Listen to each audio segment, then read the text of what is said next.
Blessings to all who viewing this. You already know who it is, man. Bringing you that live, uplifting news every day, man. Just trying to do the best that I can, man, to let my people know what's good. A lot been on my mind though, all night, and when I woke up. I was listening to Dr. Boyce Watkins, talk about, you know, African American building up a nation and all of that. And can we succeed at that? I think that we could. I think that it'll take a lot of effort, a lot of things like a lot of things with black people got to change before you could even consider like trying to build up a nation. I feel like you got to have everything. That means your mind, your body, and your spirit all in order for us to be a successful nation. The first thing that people got to realize is that you ain't going to make no nation in America. That'll never happen. You're not going to make your own nation in America. You have to go back to Africa to be able to do it. But the thing about it is, you should already be aware that it's going to be a lot of contention once you go to Africa because the people that's already, living there and how they want to, conduct their business. And not only that, you'll first have to get the control out of there that's in Africa, because Africa is mainly not controlled by Africans. It's either controlled by the British, Japan, China, and a lot of Arab nations. In America, somewhere, it seems like every country got their motherfucking hands in Africa, except for Africans. But to be real with you though, when I was listening to Dr. Boyce Watkins and he was talking about, whether or not African Americans can build up a nation, at first, I was hesitant to admit it because I see the things that's going on with African Americans. Like, it's not like no loyalty between African Americans. It's either like one African American want to be on top and leave everybody else behind. Everybody want to be the leader of an African movement. When instead, we should all be one leader as in ourselves, just how they had it, in the ancient times. Yeah, they had a mediator to go between them and to the ancestors, but still, everybody was treated equal. It wasn't no, I'm above you, so you got to do more than me. No.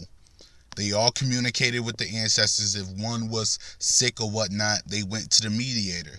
If anybody had control, it was mainly the mediator between them and the ancestors, because they was the only people that could talk to the ancestors. So if it was any, hierarchy, then it was them. Later on, they became kings and stuff like that. But they still treated their community, basically their community was their family. It was a whole line of family trees. And then, nomads, if you want to call them that, roamers. And I want to say something about that, man. It dawned on me the other day, man, that roaming is just another way for, say, roaming. But anyways, beyond that though, when the kings and stuff like that, they didn't call themselves that, but when the kings controlled the African civilization, the main thing about their custom was family and ancestors and tradition. They didn't really write things down. Everything was through word of mouth.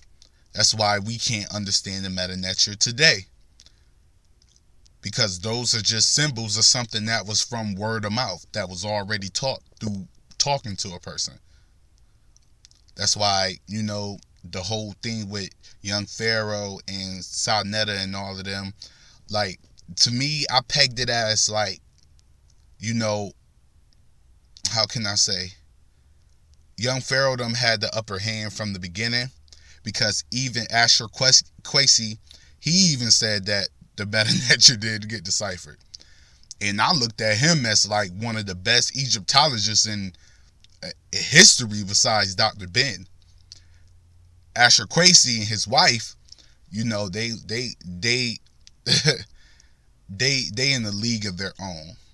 If you listen to this man talk, I recommend anybody listen to him. You could go on YouTube, whatever. Listen to Asher Quasi. Word, he's a very knowledgeable man.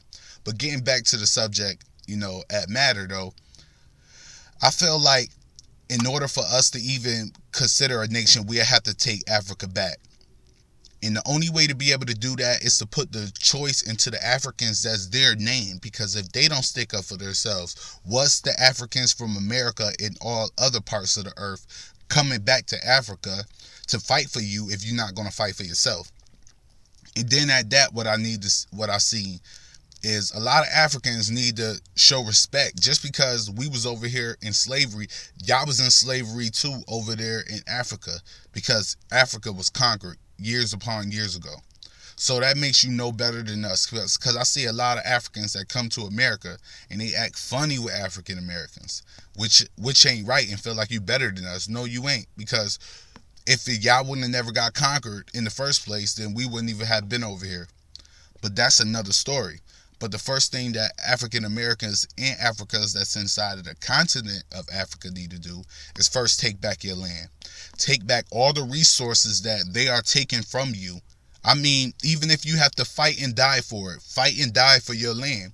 Take back your land and then charge everybody else as far as like when it comes to the resources. That's when the economic builds up in your country. That's when you could fully militarize yourself and have one of the greatest armies in history of this earth, which we already had, the best dynasty of this earth. But now you can have the best military. You get what I'm saying?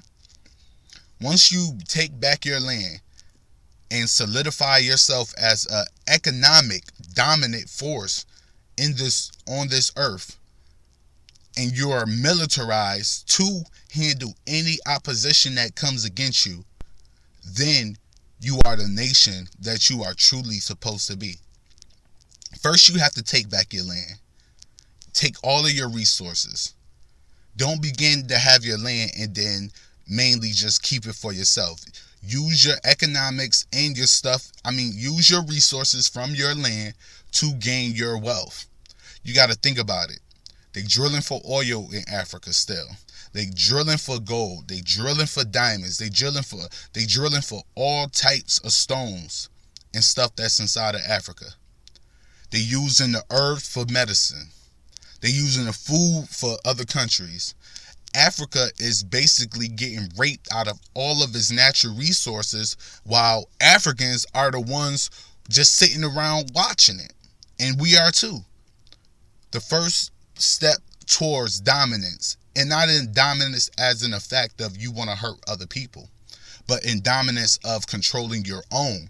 You have to take back your land and take back your resources, and then build your economic strength along with your military strength in order to be a successful nation.